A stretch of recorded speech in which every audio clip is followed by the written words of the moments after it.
story we tell here in just a few minutes could have occupied us for days and months. This is the story of a Hebrew manuscript copied by Zechariah ben Anan in the year 1028. Since early stages, we have felt an increased affinity with the manuscript, which we affectionately called the old cousin.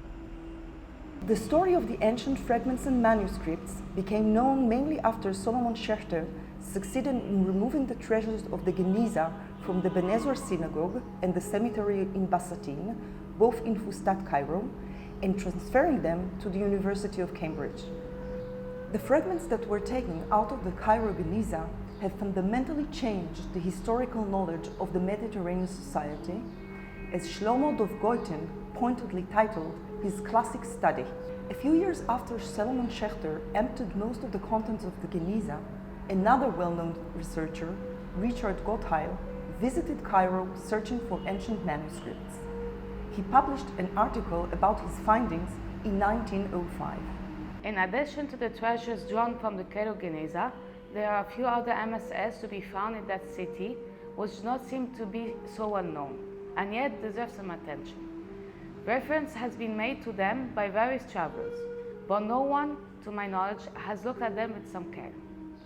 The article reviewed dozens of ancient biblical Hebrew manuscripts and books that Gottheil examined in synagogues in Egypt, mostly in Cairo. Manuscript number 13, the one copied by Zechariah ben Anan, was one of the two manuscripts that Gottheil most attentively described, and rightly so.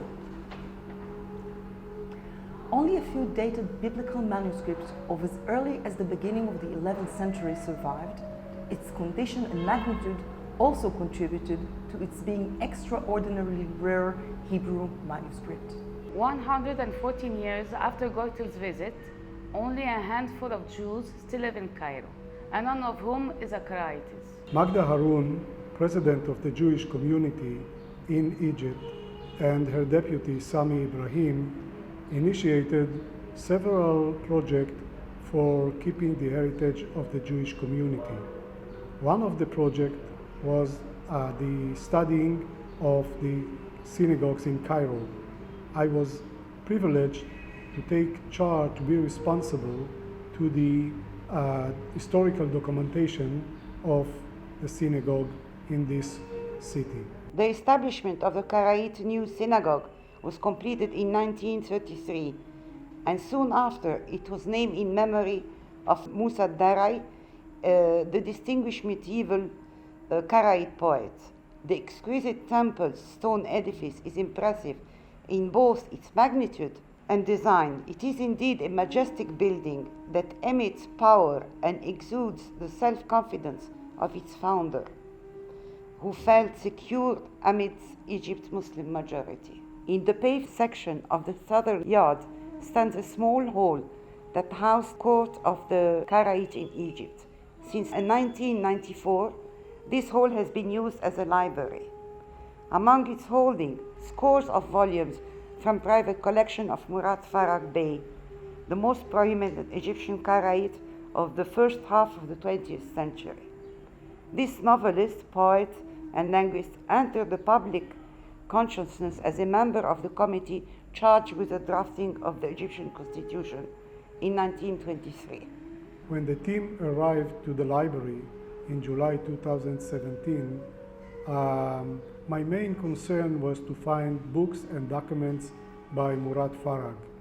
Luckily, we did find some. Yet, the most significant discovery laid in one of the lower shelves in the library. When I opened the dusty white paper cover, I was amazed to see dozens of brownish parchment sheets inside.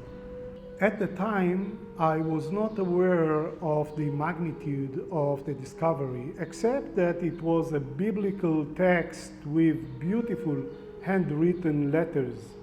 Due to the tight timetable of the project, it was only after several months of research and examination that I could discern the uniqueness of this manuscript. As we can see here, the front cover colophon of the manuscript includes handwritten details of the owner. In fact, 3 owners from different periods. The back colophon contains the scriber's full name and date of completion of the manuscript copy, quote, ended on the 8th day of the month of Tammuz, 4788, end of quote, which means the Hebrew date of the year 1028 AD. The fragments are magnificent in their grandeur, a masterpiece of scribal art. The biblical text is handwritten with blackish ink and sizable letters.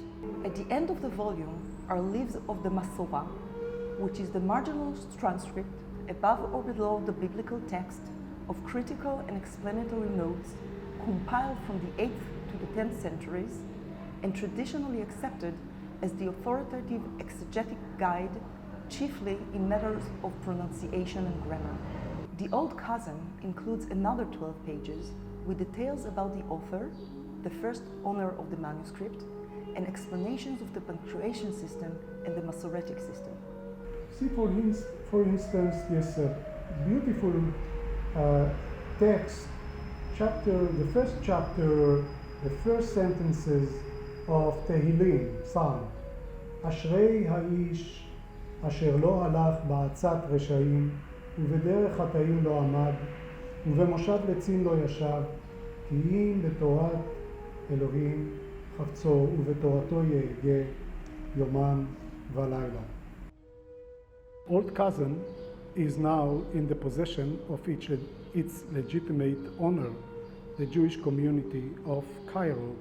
Like the other assets and properties of this community, it will be kept in Egypt, exactly where it has been preserved for almost 1,000 years.